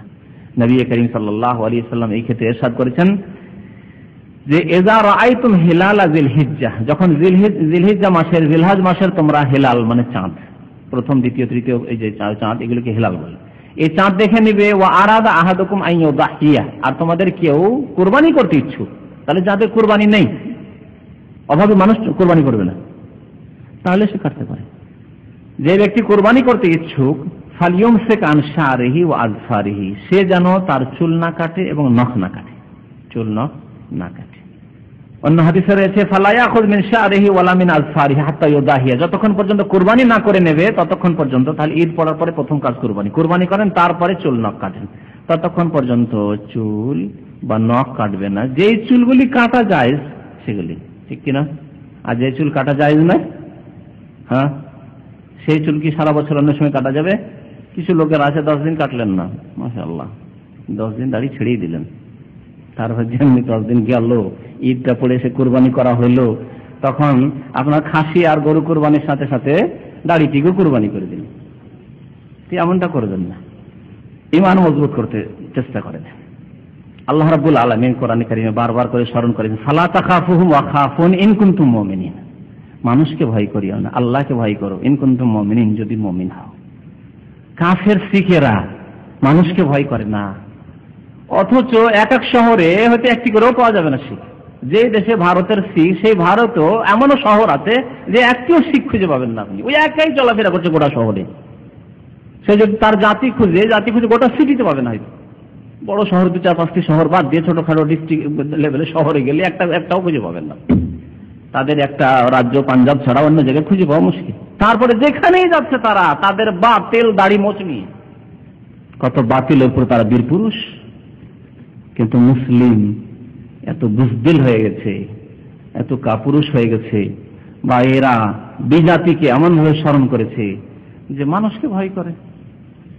ফালা তাখাফুহুম, আল্লাহ বলছেন মানুষকে ভয় করো না, ওয়া খাফুনি, আমাকে ভয় করো, ইন কুনতুম মুমিনিন, আর আমাকে ভয় করবে তোমাদের যদি ঈমান থাকে। ঈমানের লক্ষণ হচ্ছে একমাত্র আল্লাহকে ভয় করা। কে কি বলছে, কে কি করবে, আর কে ঝামেলায় ফেলবে। যেমন আজকাল এক শ্রেণীর লোকেরা খুব চিন্তিত, যারা নতুন নতুন দাড়ি রেখেছেন বিশেষ করে, আর এখন ঈমান অত মজবুত হয়নি দাড়ির ওপর, তারা চিন্তিত যে দেশে যাব, আর বড় করে পেশ করা হচ্ছে এই জিনিসগুলি, যে দাড়ি থাকলেই নাকি ধরছে। তাহলে লক্ষ লক্ষ না, কোটি কোটি লোক বাংলাদেশে দাড়িওয়ালা আছে, সবকে ধরে কোথায় জায়গা দিবে? কোন মেহমানখানা আছে সরকারের, সেখানে দাড়িওয়ালাদেরকে নিয়ে যাবে? তো দাড়ি রেখে সৎ পথে থাকবেন, দাড়ি রেখে কারো অন্যায় করবেন না।